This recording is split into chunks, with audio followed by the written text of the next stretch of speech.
Okay, welcome to the February 13th, 2018 Legislative Board meeting. It is 4:16. The roll call, please.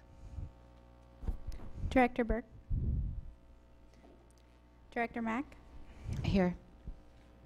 Director Patu. Here. Director Pinkham. Present. Director Harris. Here. Director Geary is home with a sick child. Director DeWolf is traveling, and Director Burke is otherwise engaged with his other real job and will be along shortly. Now, before we go to the Pledge of Allegiance, I'm going to take full advantage of the chair's prerogative. Assistant Superintendent McAvoy, front and center, please.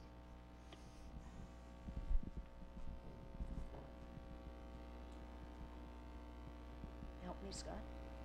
Help me. You get to be the flower girl.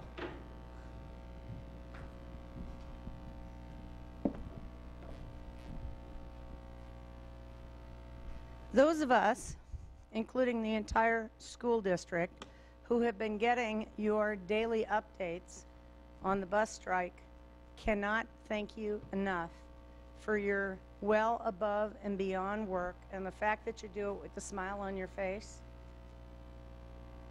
You truly are fly to the ball, and we, your board of directors, thank you.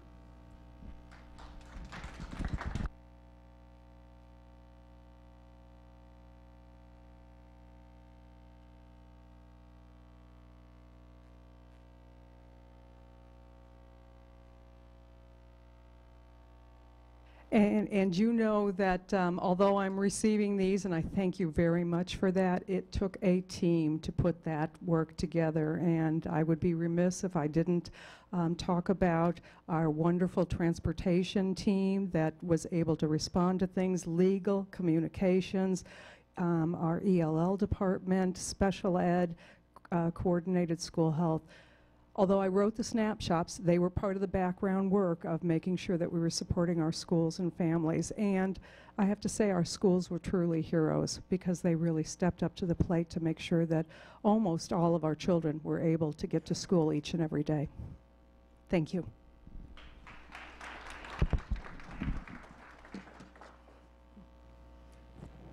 Allegiance, please stand. I pledge allegiance to the flag of the United States of America and to the republic for which it stands, one nation, indivisible, with liberty and justice for all.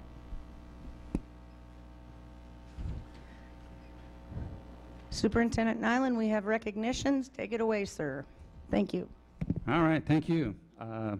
February is the month we celebrate the value of career and technical education, and we've been doing a lot in the district trying to figure out how to continue to support and uplift that work. We do offer 5 comprehensive pathways for students, and we're privileged tonight to have Jane Hendrickson, our CTE program manager, and Dan Golisman, our CTE Skills Center principal, to introduce some students to talk a little bit about CTE and the impact it's had on their lives or will have on their life.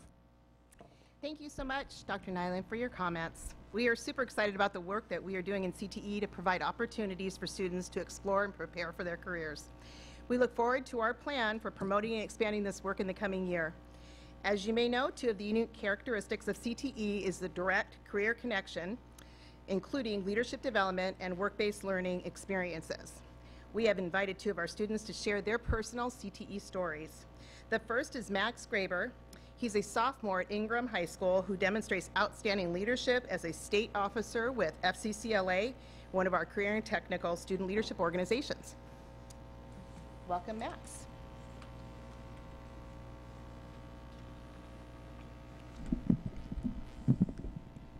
Thank you for having me here today. Hello, my name is Maxwell Graber. I am from Ingham High School, and I'm currently serving as the Region 4 Vice President for the Family, Career, and Community Leaders of America, or FCCLA. I often say that the best decision I have made so far in high school was during my first week, when I changed my schedule to incorporate family health, my first career and technical education course. Throughout the first weeks of the class, I did my best to keep quiet and let my peers take leadership roles as they were offered. But it was very difficult for me. As the autumn months ended and the first freeze of winter came, my true personality appeared. I soon found myself raising my hand frequently, participating as much as I could, and leading our group projects. There was one class period that I remember in particular. We were reviewing an article from the previous evening's homework. After every paragraph, Ms. Marburg would stop, ask the class for a summary of what was said, then pan the room. And each time, to her dismay, I was the only student with a hand up. Now, most teachers would have been upset with my constant interest in speaking, but Ms. Marburg was different. She accepted that I wasn't trying to be a distraction. Rather, it was my tendency to ask questions to increase my understanding. Instead of shutting me down, blocking my voice out, she found a new way for me to speak. She encouraged me to find ways to be a leader inside and outside of the classroom. She suggested I try FCCLA along with other leadership organizations at Ingram High School. I attended my first FCCLA meeting the following Wednesday.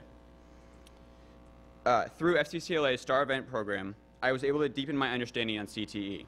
Last year, I participated in the Environmental Ambassador event. During this event, my partner and I completed a climate change community service project while studying its effects on the environment. Through this experience, I learned the value of teamwork, paying attention to detail, and much to my dismay, the need to not wait until the last minute. This year, I was a part of the Ingram High School Parliamentary Procedure Team. We ran a mock business meeting under Robert's Rules of Order, a skill that will stick with us for life. With the education of Robert's Rules of Order that I had received from FCCLA, I passed the parliamentarians test and now proudly serve as a national parliamentarian. I look forward to attending this year's FCCLA State Leadership Conference in March and running for another state office. I hope to use the skills I've gained as a parliamentarian to further my understanding of leadership and being a state officer. Without the first CTE class, I would never have attended that first FCCLA meeting. Since taking family health, I have taken several CTE courses and can't imagine my high school career without the valuable real-world experiences I have learned. I will forever be grateful for the opportunities I've received and cannot wait to see where CTE takes me in the future. I'm Maxwell Graber, and it was an honor today to tell you my CTE story. Thank you.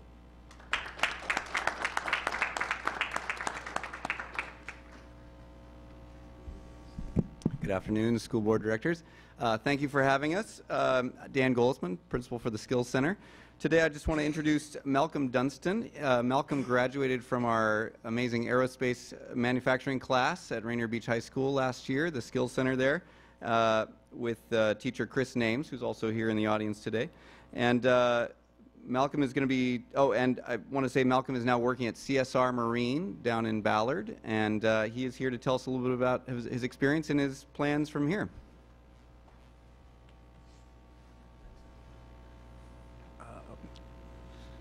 I just want to thank Mr. Names for the opportunity, and one thing I learned was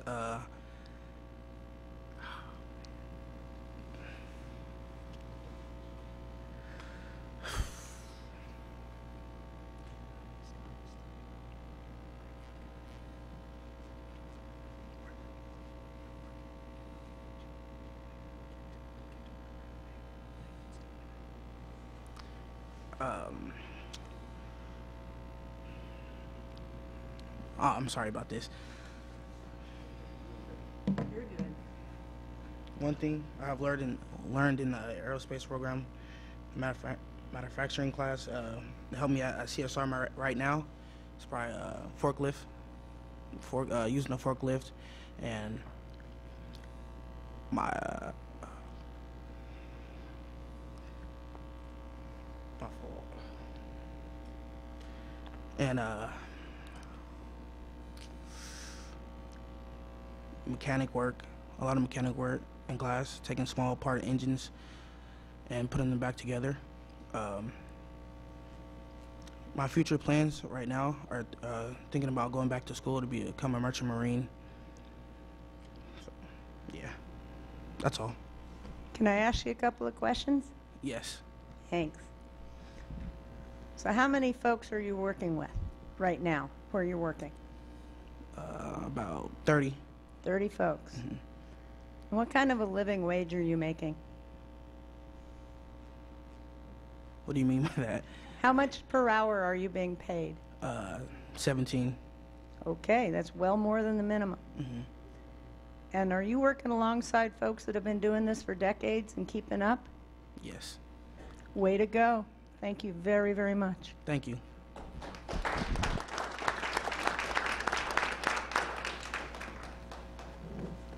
I'll just follow up. I know from talking with Malcolm earlier and from hearing from his boss, Scott, down at, sorry, Scott, what's his last name? Anderson. Thank you, Scott Anderson, who's a great partner with our program. One thing that Scott has said repeatedly at large group meetings like this is how amazing it is, the work ethic that Malcolm brings to the workplace, and that students coming out of that class, Chris's class, our aerospace class, know what to do right away, don't have to be taught multiple times, and Malcolm is a great example of that. He just gets to work right away, and you may recall too, seeing Malcolm, he may look familiar, he was featured in the Como News Report last spring, and down at Seattle Maritime Academy, and even said like this is something that could be a great fit for him, and so I encourage you to go back and look at that news report. Thanks.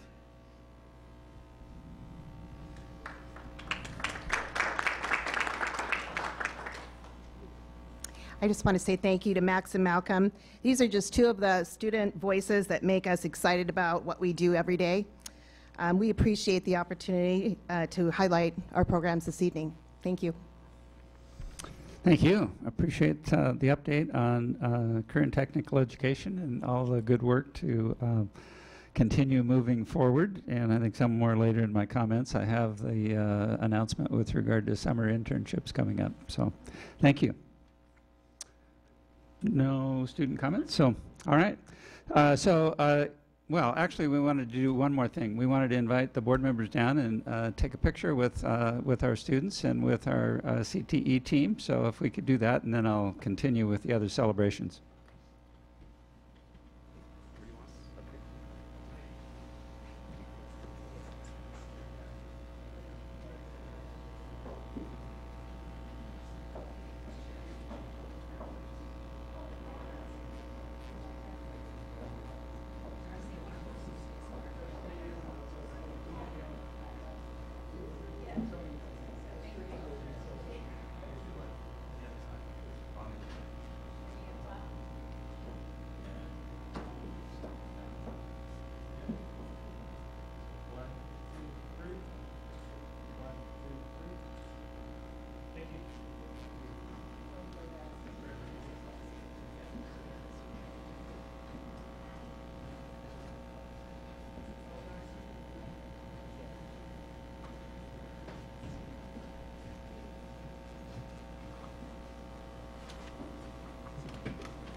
It was really good.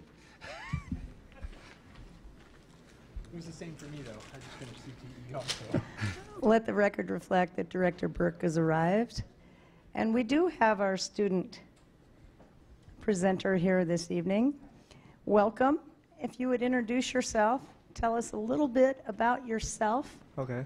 and your school career, and point out the things that we as board of directors and senior staff on the wall here should know from your perspective. Thank you. Okay. Hi, my name is Young Jang, and I am a senior attending Ballard High School. I am the class vice president of our ASB, and I feel like I'm very involved in our school, like activities. I've played 4 years. I'm going to play 4 years for our soccer program. Hopefully, be captain this year, and other things like Link Crew. I'm pretty sure a lot of Seattle schools have it, but it's where we like upperclassmen are grouped up with 10 or 11 freshmen, and we guide them throughout the whole year. And I really love doing that because like me interacting with other like underclassmen is a fantastic thing to do. So helping them ease their way into high school is a wonderful thing to do. And that's various like clubs of like multicultural club, all that stuff is exciting too. That's pretty much about me. And what was it? The other thing? If you were king and you have a pot full of money, what would you change about your school career and your school? Oh, more funding for like photography, the arts, because I've like experienced like my 4 years of high school when I'm in photography or like ceramics or art, drawing and painting. They're always like needing money, you know. So they're always underfunded and they're not really looked gratefully upon. So I spend it on them. What are your post-high school plans, if you know? Okay. I've applied to 7 colleges, and I'm hopefully going to get into one of them, and I'm going to be going to college for 4 years, and I want to become a corporate lawyer when I grow up. So, exciting stuff. Thank you. Mm-hmm. Thank you. Thank you. February is a month to celebrate many things. It's Black History Month, and we've just had a week of celebrating Black Lives Matter in partnership with SEA and our Seattle Council PTSA and others. And then this morning had the opportunity to be at South Shore celebrating African American Parent Involvement Day. I think it's about 20 years old, and South Shore has been participating for the last 12 years. So really appreciate the opportunity to draw attention to our students of color and our theme with regard to eliminating opportunity gaps and creating a welcoming opportunity for each and every one of the students that we serve. February 5th to 9th, last week, was National School Counseling Week, and I think we, particularly as we've gone through the last several of counselors. And at Scott's request, appropriately, Elizabeth Petrovich Recognition Day is an Alaska holiday on February 16th this week, celebrating Native American that helped make monumental changes in support for Alaska's indigenous peoples. And I need to know more about her work. In my time in Alaska, it was Molly Hooch, a student that sued the state and was successful in getting equitable schools in all of the rural villages that weren't there when I was there. So appreciate that suggestion and that recognition. And Lunar New Year comes on February 16th. We have several of our schools that will be celebrating various times. Some have already done that. Some will be doing, I think I got an invitation to a March 1st event. So we wish our students and families a wonderful and safe Lunar New Year as we enter the year of the dog. So as I usually do, I'll give a brief highlight on some of the 3 strategic planning goals that we have. First is our educational excellence and equity work. On Saturday, we had all of our race and equity teams together, 180 people, and Keisha and Kansi leading that work. Thank you to SEA for partnering with us in that work. And we continue to learn from and try to, how would I describe that? There's many things that we wish we could do in support of equity, and at the same time we want to build organically, and we want to have teams in each building that own it, get it, and will work within their school building to continue to make good things happen. So that's challenging work, and each school is different, but we certainly appreciate the efforts of those teams now in 42 of our schools, I think. Second is improving systems, and we normally hire about 400 teachers each year, and this year, thanks to the increased number of teachers for K-3, we expect to hire 550 teachers. So thank you to HR and lots of other people who participated with them in a hiring fair. They've already participated in several, and I don't think it's in my, oh, there it is, 175 teachers signed contracts. So hiring early. As we've said before, we want to hire early, and we want to have access to the best young talent that's out there, and so we look forward to welcoming what is that, about a third of the new hires that we still need to hire. I want to pause and introduce Assistant Superintendent Jolynn Berge. She has a financial report that's required by board policy that she will introduce, and if she wants to give us an update on the budget, that would be appropriate as well. Good evening, everyone. Jolynn Berge, Assistant Superintendent for Business and Finance. Luckily, I can say that we have talked about most of this. Talked about most of this in our budget work sessions, so most of this information will not be new. This presentation is required by board policy. It's also required by RCW so that we can say that we have formally in a board meeting talked about the financial year end that just closed, so school year 16-17. So what I can say is that we ended the year as expected. We knew that we were going to have more revenues than expected, and expenditures consistently fall under what we budget because we always budget capacity for additional expenditures. So we've talked about some of these numbers in the work session, and specifically we went over the ending fund balance in granular level detail at a work session as well. So with that, I probably won't talk more about this unless you have additional questions. We go over the revenues. We've talked about the revenues in those work sessions. We've seen charts like this in the budget work sessions as well that talk about the revenue. Expenditures by object, we've talked about those. And then we go over the fund balance, which you'll be more familiar with because we did a lot of work during a work session on the ending fund balance and the different categories of the ending fund balance that made up the difference to total the $94 million.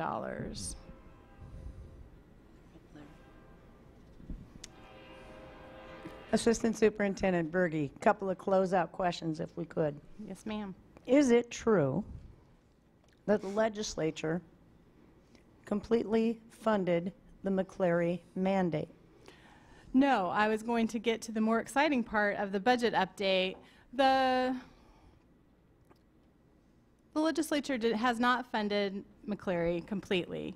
So they came out, and for most districts, they gave a big increase in the compensation dollars that are coming from the state allocation. As an offset to that, they reduced our local levy dollars. For Seattle Public Schools, there's still a gap remaining for our classified and our certificated administrative staff. Certificated administrative staff, we fund less units than the state allocates, and most of those positions are principals, right? So we use most of our CAS, our certificated administrative positions, we fund principals. The other areas that they've underfunded are special education, we can quantify that. 9 nurses, 6.5 family support workers are funded for us. They fund 1.5 social workers, psychologists, about the same number. So there's several areas that we can go down a whole list to talk about where they're still underfunding, as well as while they've touched and done a good job on K-3 class size funding, the rest of grades 4 through 12 have not yet had any reductions in class size, and they're still funding a class size of 27:1 for grades 4 and 5 in the same buildings in which now they're funding a class size of 17:1 staffing units to kids. Unless there's other questions, that would complete my report. All right, thank you. Closing out the improved systems, we do want to give a rousing thank you to our legislative delegation and I guess the legislature for finally moving on the capital budget from last session. So our legislative delegation has done an awesome work partnering with us to identify the needs that we have as a district. The state formula in construction, as in some other areas, is not terribly kind to Seattle, and so we appreciate the legislature's recognition of the rapid enrollment growth that we've had in Seattle and their extra efforts to help fill some of that gap, along with the voter-approved taxes by making special allocations for construction. Most notably coming up soon is the work at Magnolia. The third goal is school, family, and community engagement, and thank the board for their work session last week. Had work session on 24 credits, more to come on that, a little behind on implementing the state requirement. Our students, current ninth graders this year, fall under that 24 credit requirement. We are providing some additional funding for next year to help any students who lose a credit this year try to catch up so that they can stay on track to graduate. Heard the report from the Ethnic Studies group and excited about moving forward with some pilots there, and the research that shows that that's one strategy in San Francisco that's working to help close their opportunity gap. And then the K-5 ELA adoption CCC. Appreciate the good work that our staff has been doing along with teachers and principals in the schools to make that happen.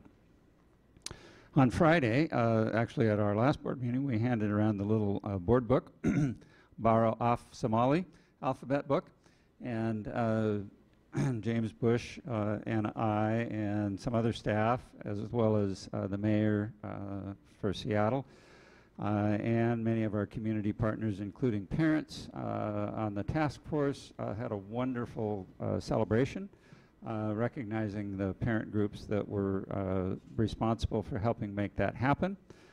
And talk about touching arrows. I mean, I can't do this justice. I do want to figure out how to write it all down and capture it, in that there must be at least a half dozen organizations that partnered in this: the Library Foundation, the City of Seattle, Seattle Public Schools, Seattle Housing Authority, this parent task force, and talk about being creative, finding a way to fill a need, helping with identity safety so that students have a book in their library that is in their language. And I learned something along the way. So Somali students are our third largest language group, with 1,700 students in Seattle whose home language is Somali. Topics of board community interest. We recognized Peggy and the transportation team and others. We're certainly very grateful that the school bus service has resumed.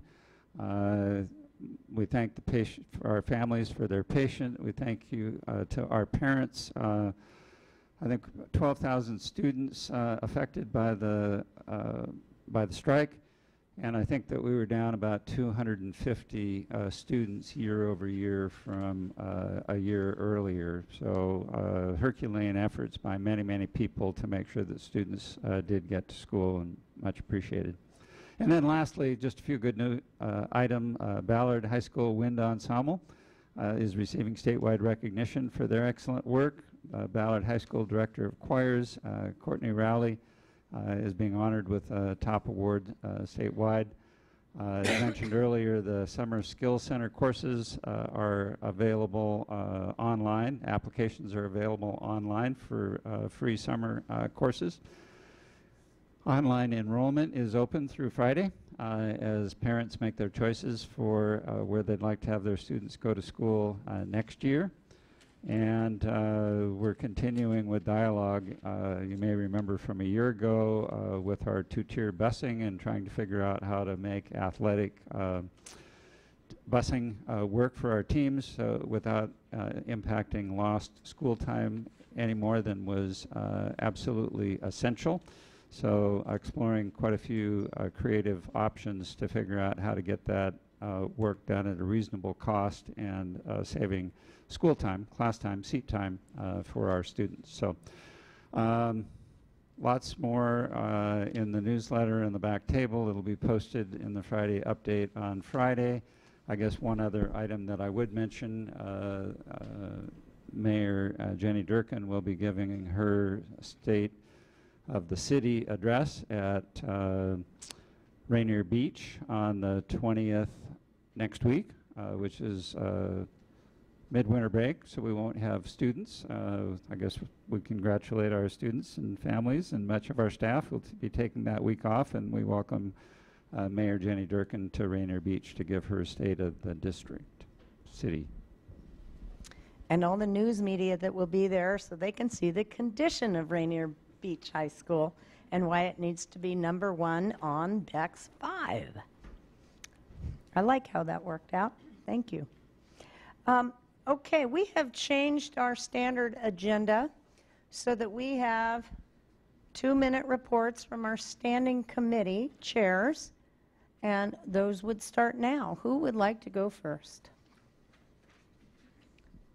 Director Burke, CNI. So since I came to the meeting late, sorry, I figure I'll take the first pass at committee report. So again, we haven't completely formalized this structure, so we're making it up as we go along, but I was going to go with kind of a past look back and then a look forward. So we had a curriculum instruction committee meeting on last week on February 6th, and topics that were covered. 2 of them you'll see today, the board action reports on middle school math and the Seattle Preschool Program Service Agreement. Good discussions on both of those. We got to hear an update on the progress around our MTSS implementation. And particularly interesting to me was the 5-year curriculum adoption plan. Kyle Kinoshita has done a lot of work with his team to develop out a longer term, we'll call it a draft plan, recognizing that things can change, but at least it provides a vision as to what curriculum adoptions, instructional materials adoptions could look like for the next 5 years, should there be, hopefully there will be, budget allocation, and it really helps us prioritize it and understand when those fit into our regular work stream. So that was super interesting, and I think the board has been briefed on it also at the beginning of the English Language Arts work session. We also heard about the great work of the Research Evaluation Department, and they have a district-wide annual plan for the program reviews that are being carried out. They presented that information. It's aligned to Policy 2090, Program Review, and it's summarized the work that's being done for several different areas. I welcome folks to take a look at that. And one of the areas that they provided us a really detailed work plan on was the English Language Arts adoption study. Our team is going to do a comprehensive evaluation of the implementation of the new ELA curriculum, the new instructional materials for that. And then probably the most lively, as if the whole meeting was lively, of course, but we had a rich conversation with the science team about the high school science course alignment and instructional materials. And I think came out of it with a better understanding of the work that's been done by the teachers in collating a lot of different instructional resources. And I think the committee provided guidance around how to braid that work together, how to integrate that work together with our policy requirements for instructional materials adoptions, and came out of that in a better place. Looking forward at our work plan for March, we have appropriate for this month, the Career and Technical Education team is working on the annual plan. That is looking to come forward before the committee March, possibly April, depending on how that goes, but it's currently scheduled for March. We have a standing agenda item for 24 credit updates for the high school implementation, so we'll hear the progress that's been made there. And then under instructional materials, this is an important one, we will be presented with the recommended adoptions for this year for the committee to evaluate and provide feedback on. So which content areas are going to be looked at for the adoption budget for this year. And then we'll talk a little bit about Policy 2090 as well, the program evaluation and assessment. Thank you very much. Questions? Director Mack, Ops Chair. No, sir. No questions. This is a report out. Thank you. Excuse me. Operation Committee meetings are Thursdays, either the 1st or the 2nd. This month it was on the 1st Thursday, February 1st. We have lots of capital projects moving through the process. Each capital project tends to have at least 5 or 6 times they come through the board for approval at various stages, which is a large portion of the work that we do at Ops. As some of you may have noticed in the last few board meetings, a long list of operations board action reports that were coming through. We only have, I think, 3 today, so that's light. We're expecting, because of the workflow for capital projects, that over the next couple of months, it will be a long list each month of various BTA, BECS, and other projects that we're going to be talking about and approving, et cetera. One of the things we've talked about is trying to streamline those and kind of bundle some of the things that are going through. For example, if it's coming through for final acceptance, maybe having that all on one board action so that we don't have to spend quite as much time, because I'm not even sure exactly how many projects we have going right now. But we're growing as a city and we're growing as a district and we have more building to do, so this is our new normal. So we also talked about the work plan going forward, and it is incredibly full. As part of the BECS 5 planning, we have to create a facilities master plan.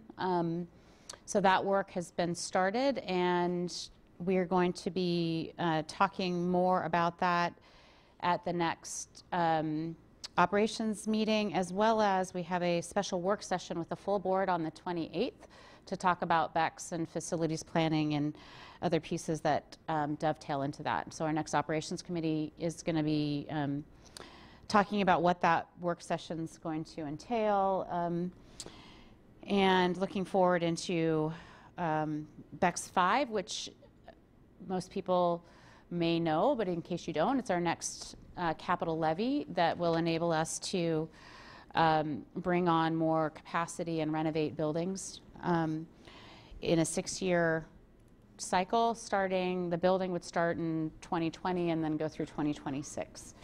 Currently, we're working on BECS 4. The next one that'll come out is BECS 5. And that'll be on the ballot in February of next year, presumably. And we also are going to be getting an update from staff around the capacity management solutions that we're having to put in place for next year.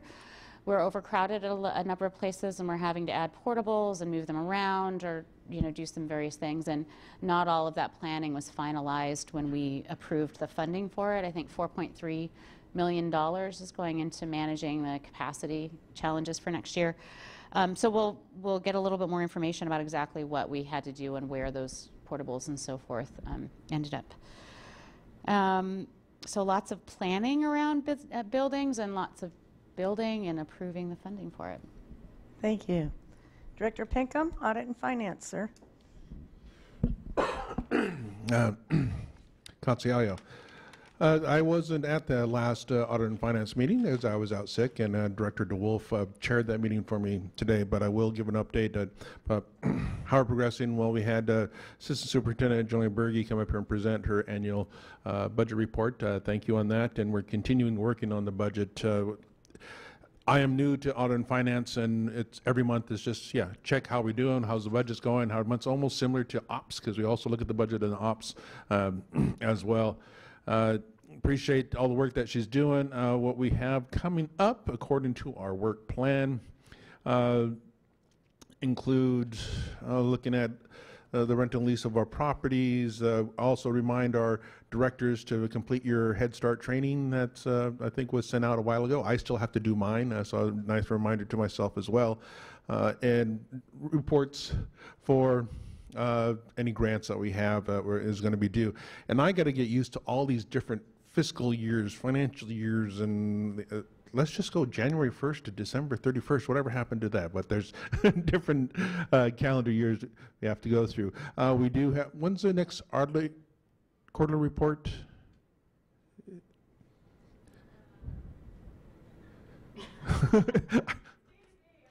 Yeah. I was trying to find the day for it as well, but we have that on the calendar to come up. Thank you.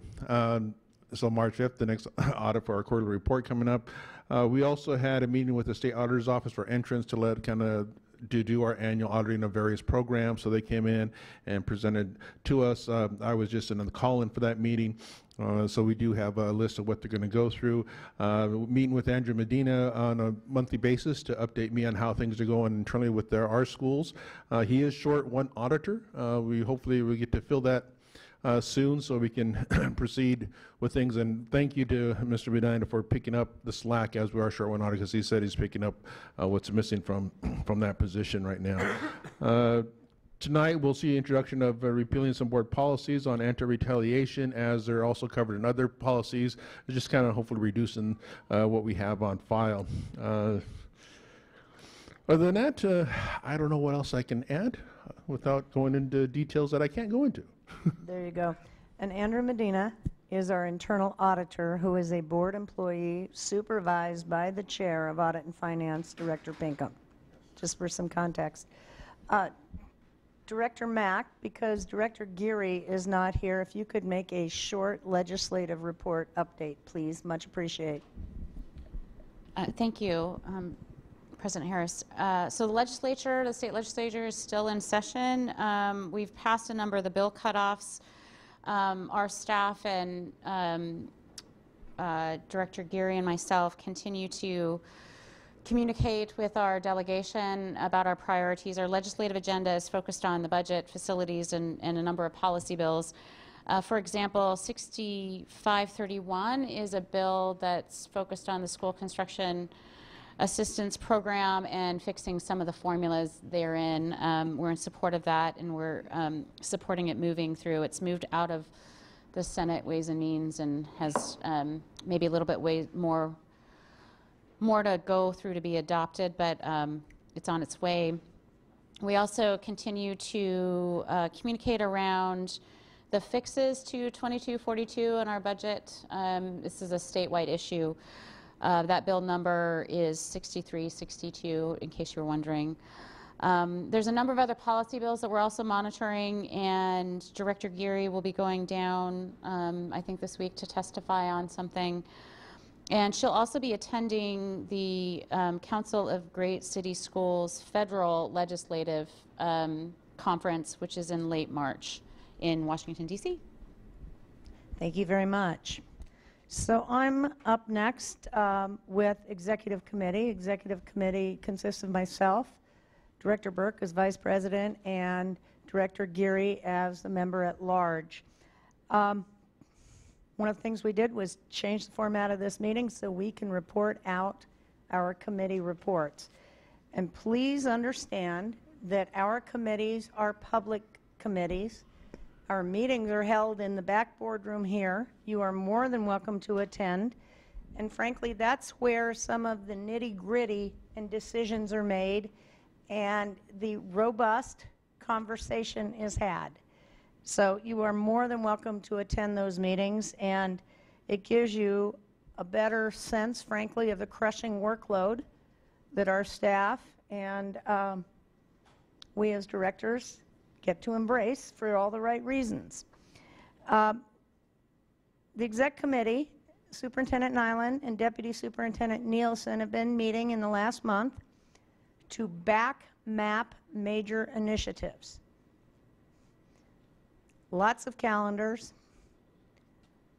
lots of punch lists of all the very different things we need to do to get those arrows, as Superintendent Nyland says, to work together as opposed to be going elsewhere. Also, to coordinate our committee structure so that we don't have silos, so that we do a better job of communicating with each other and designing efficient, thoughtful ways to do our work. We're making progress, and frankly, it's kind of rowdy, and it's a blast in the sense that you can see the fingerprints on your work a month later. And that's very exciting, because some of our things obviously have been stuck whether due to lack of money and, again, the crushing workload. Also give you an update with respect to the superintendent search. We have had exceptionally good assistance from Aaron Bennett and from Nate Van Duzer and from the communications team. The announcement for the superintendent search is out. It will close on February 28th after a competitive bid process. We hired Ray and Associates to assist us. We expect to interview semifinalists March 22 and 23. We expect to interview finalists probably, and this is still to be determined, the 29th and 30th of 2018. We are still working through a process for community outreach and engagement. We hear you loud and clear. We want to have the ability to hear from folks and to get feedback, but frankly, it's a little touchy and dicey given the sensitivity of superintendents that are looking for new positions or executives of the ilk that we need to hire, whether or not and how deep that community engagement will go. But certainly the finalists will be promenaded, if you will, throughout the city. We will make arrangements for our labor partners to meet with those folks, for the press, for city government, etc. This is a heavy lift, and we take it exceptionally seriously. And frankly, hiring a superintendent may well be the most important statutory and fiduciary job that your board of directors have. And it is my sincere hope that we have a superintendent that will take us from an extraordinarily good foundation of hard work and leverage us for the next 10 years. And frankly, I'm very excited about it, but I also appreciate that it is stressful for folks, and as do my colleagues. And with that, we are moving to the consent agenda. Do I have a motion to approve the consent agenda? I move approval of the consent agenda. I second the motion.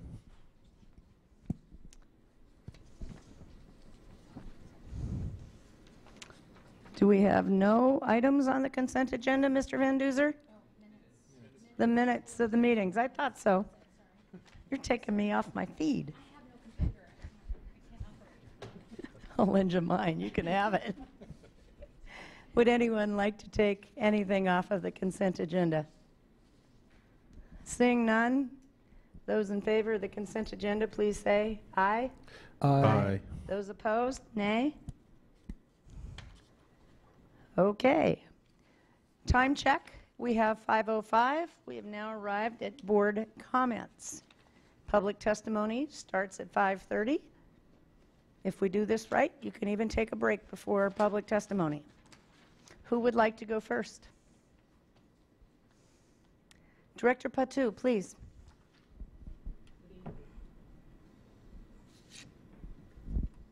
Good evening.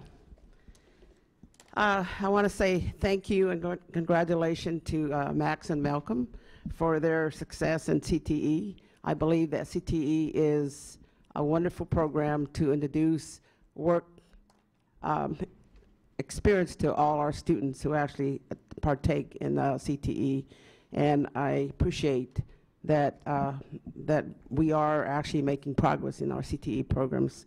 So thank you to our instructors who actually are responsible for promoting our CTE programs and continue to provide those opportunities to our students. I also wanted to say, my notes here, to our student that's here, thank you for joining us. It's always a pleasure to have a student come and share with us what they're doing at their schools and what is your future plans for when you leave high school. So thank you, and we appreciate your presence. I wanted to also to say thank you to the schools that were going through some process and had a chance to visit some of those schools, and I really was amazed by how calm the administrators in that school and how everybody was working together to make sure that everyone was actually on the same page. So thank you so much for continuing to provide opportunities and watching over all our students within our schools in the Southeast area. And my next community meetings will be at the last Saturday of this month. Get my dates out. Which is actually on the 24th of February, and my meetings are usually at Racontour in Stewart Park, and it usually starts at 9:30. Thank you. Short and sweet. Next up is Director Burke. We'll stay with the theme of short and sweet. So thank you to our guest for joining us on the board today. And if you're thinking of pursuing corporate law, I suggest you sit down with Director Harris, President Harris, for a cup of coffee. She's got all the funny stories, the good stories, the ugly stories. It'd be a really interesting conversation. No. I'm just saying it would be an interesting conversation. Around the theme of CTE month and our guests that I missed, Max and Malcolm. I want to thank them for their enthusiasm and their willingness to share with us what they're experiencing. I say again that we are a city or a region on fire for this concept, figuring out how to do it. We regularly, I find myself in rooms with people saying, wow, how do we do more of this? How do we fund this? How do we build these programs? How do we get students engaged? How do we remarket it? How do we find curriculum for it? How do we get industry partners? And that's actually where I was before I came here, was a meeting with the chancellors of Seattle College and city representatives to try to understand, well, what are the lines between the city services? How is the city helping the district? How is the district supporting the city? How does the Seattle Promise braid in with the work of Seattle colleges? And how are we providing all that information to our high school counselors so that when our kids are saying, what are my opportunities for my future, they have clear guidance, established pathways, robust programs. So there's a lot of work going on in that, and it's super, super exciting, which is why, again, coming back to the CTE annual plan that's coming to the Curriculum Instruction Committee next month, that's where we'll see some more of that gelling a little bit.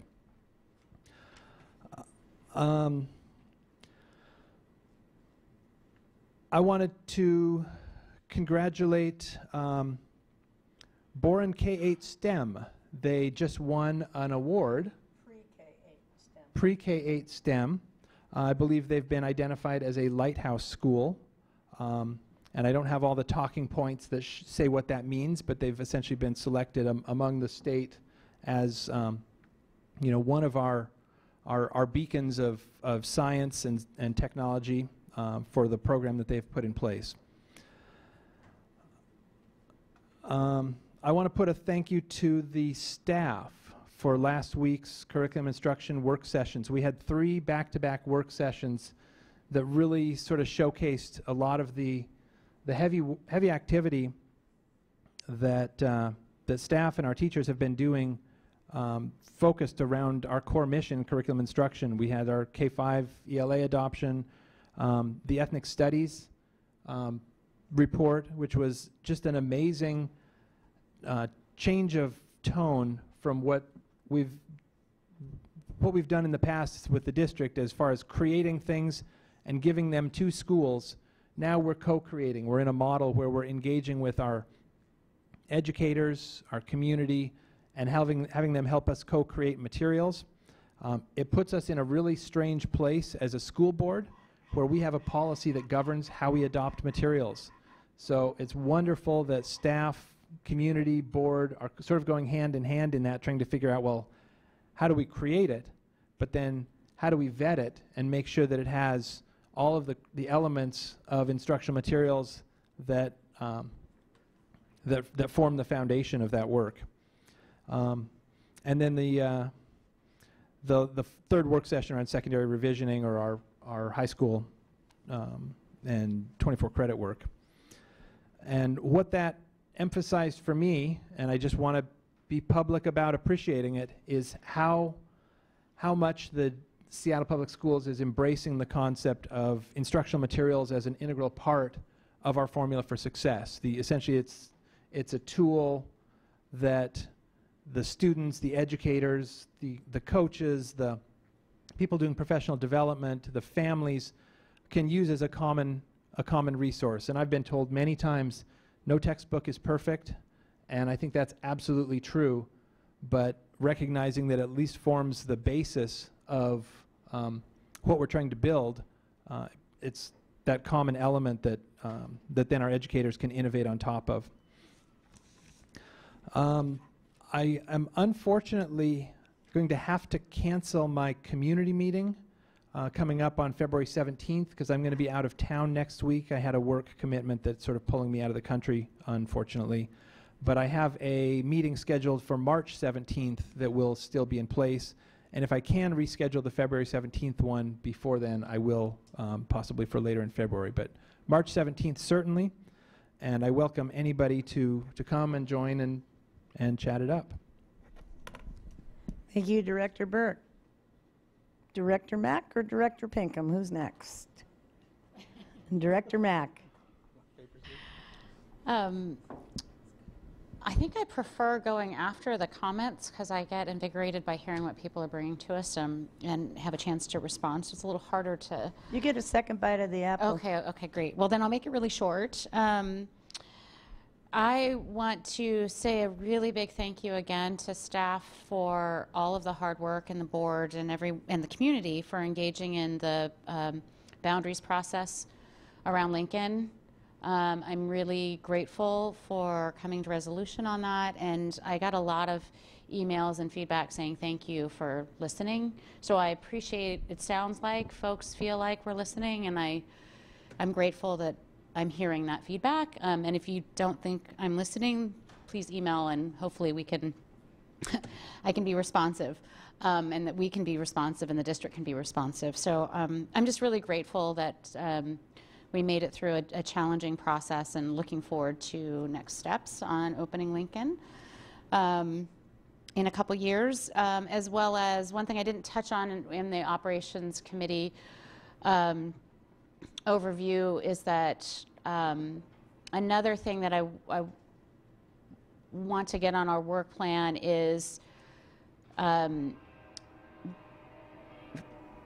the timeline set for all of the various boundary changes that will have to happen for 2019 based on some capacity issues, or for example, Magnolia Elementary is going to be opening, and so that's going to be impacting folks. So I'm hoping that in the next couple of months we can have some clear timelines for when those community engagement processes will be happening, when those conversations will be happening, and what's going on.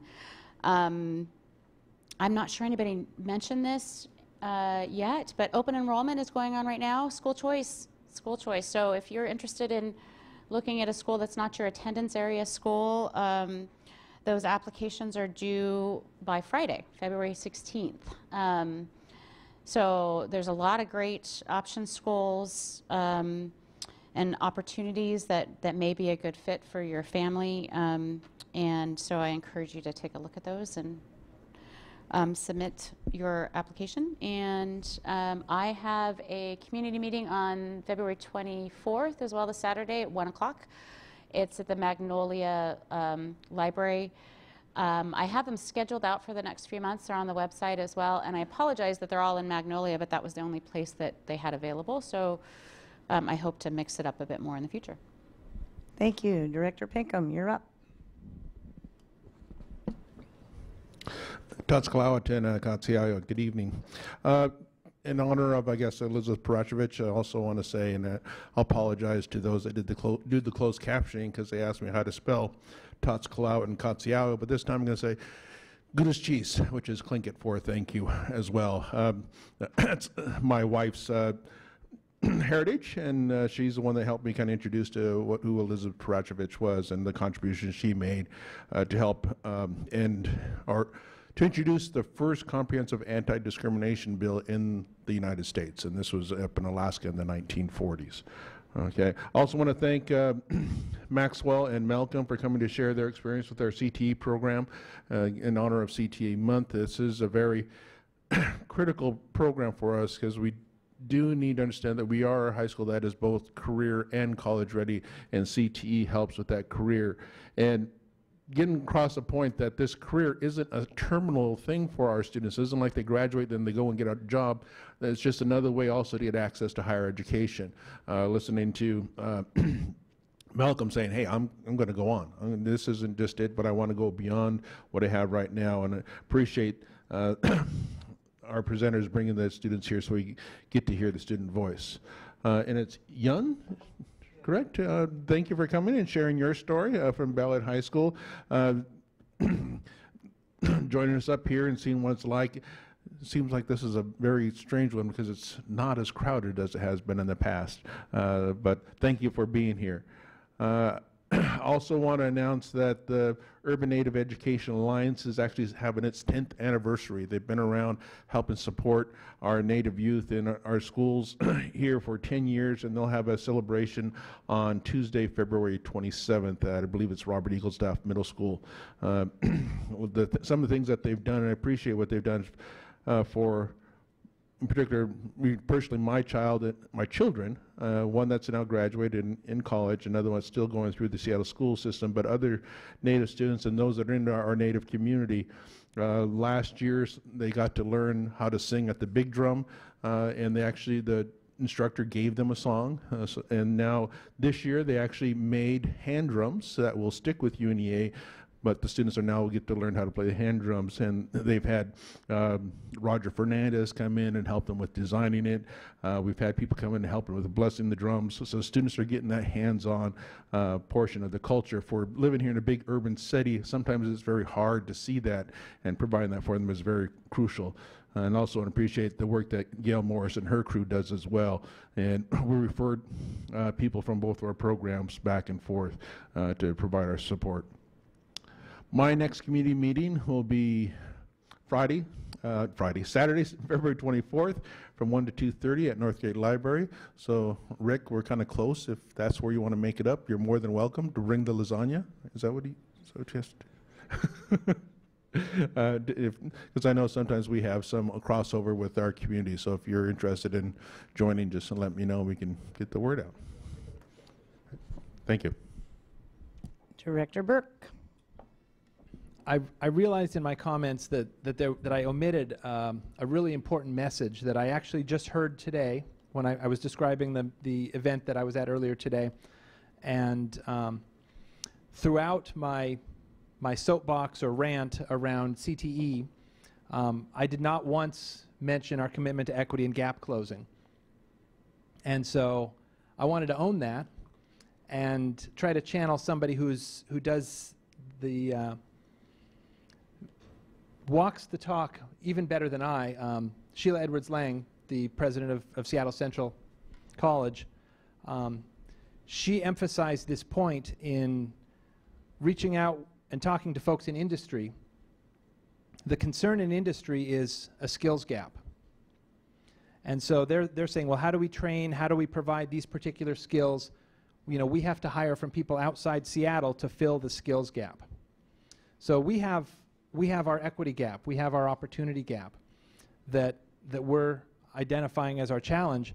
And so when you overlay those two things and the employers are saying, well, we just need to fill these skills, and we say, well, we have this commitment to finding students that are not being reached and bringing them to the table, it's an interesting dichotomy. And so I just want everybody to kind of think about that a little bit when we're engaging with our partners that are thinking about things in terms of a skills gap.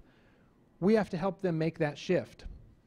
Because if they're looking outside Seattle for students, if they're investing their resources in schools, higher education, in families outside of Seattle, it means our students don't have that many opportunities. They actually miss out on those opportunities. So I think it's really, it was a really kind of a wake-up moment for me to hear the way she said it, which was much cleaner than what I just described. But I wanted to share that with the board and with the world.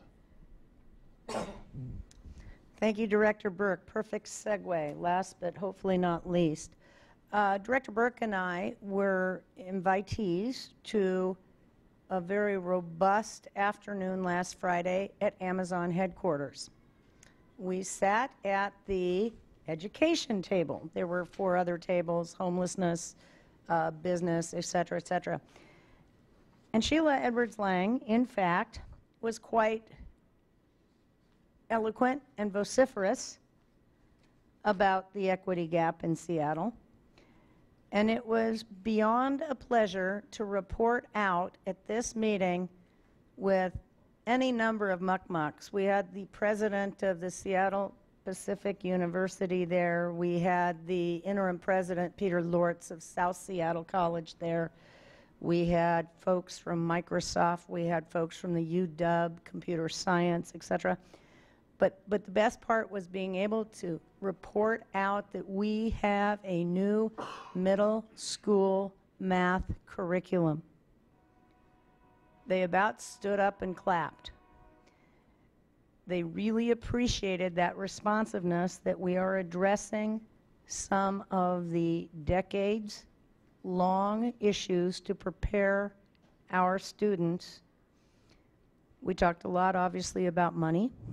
We talked about things like preschool and investments and how expensive it is now, but how expensive is it if we amortize those costs.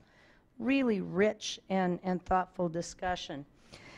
Director Burke, I wanted to know, when you met with the college folks, were you able to get a commitment for 2 to 3 rooms at South Seattle for middle college, high school? We got to double down and get back up there. It is unconscionable to me that we're not there. They are expanding. They will tell us that they don't have any rooms, but our needs really aren't that great, given the return on investment and saving lives in that program. My community meeting is this Saturday, 3 for 3. It's lasagna time. 3 o'clock. High Point Library. Staff is absolutely welcome to attend, and if our community members can see that y'all are real live human beings and have senses of humor and understand their plight, you're more than welcome to, and again, we'll feed you. So please do come. We're pretty rowdy, but we treat each other well. Several things that are causing extreme concern for me. A child was hurt on South Cloverdale Street going to school at Concord. We have got to double down with the city, much like we did on the horrific Alki intersection, to get some more traffic calming devices and or lights and or flashing lights up there. We cannot afford to lose a child, and this is a long-standing program, and we've shown that we can do it with Alki. The John Muir alleged sexual assault. Please hear us extremely clearly. Everybody on this dais and in this building and throughout our entire school system are devastated by these allegations, and we are taking it exceptionally seriously. We are working with the Seattle Police Department to the extent that folks are irritated they didn't get a list of the schools right away. Please know that that came at the direction of the Seattle Police Department so as not to mess with the investigation. But everybody is on high alert, and if you see grooming behavior, if you have a gut feeling, please, please, please report it. It is unacceptable to look the other way. And we appreciate everybody's hard work on this, and please appreciate it comes at quite a psychic price for our staff as well.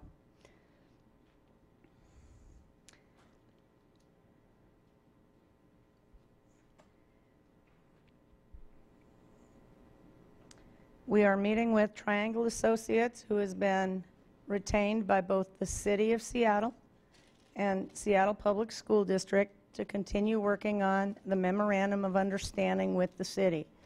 They're good folks, and stay tuned. Probably in 60 days' time, we will have a joint meeting with the Seattle City Council and the Seattle School Board where we can discuss topics of mutual interest. And we look very much forward into resetting that relationship and building on the Memorandum of Understanding, which is frankly historic after decades in this city. So that is moving along. Thank you to the Highland Park Elementary School. They threw one heck of an auction, and this is a high-needs school. And thank you as well to the other West Seattle schools that partnered with them to staff the auction and to assist. What's going on out in District 6 with respect to mutual assistance is a really beautiful thing, and it's beyond wonderful to watch relationships develop. And I would suggest that this is a model where we can walk our talk. I'm very concerned about the high school science adoption and look forward to watching that be a lesson learned and a leveraging opportunity to work together, to understand each other, and to give our students the skills that they need. And Mr. Kroll, I need to let you know, if our staff does not have Adobe Pro in order to do their jobs, I don't understand that, and I'm hoping for a response to my email on that aspect. Our staff needs tools to do their job. And Adobe Pro is used in every business office in this city and in this country, and I don't get it when we have BTA funds. So that one's on my list. And last, we have a Athletic Hall of Fame celebration on Thursday at the Washington Athletic Club. It's privately funded, but I'm especially excited to go because Pat Bostrom, a West Seattle native, who was a world-ranked tennis player, a Chief Sealth International High School grad, will be inducted into the Hall of Fame. And I've known her since literally before I was born, so I can't wait to go clap for that. Those of you all that are interested in it, Hall of Fame, Thursday, February 15th, Washington Athletic Club. Thank you very much, and we've got a 2-minute stretch break before we start our public testimony.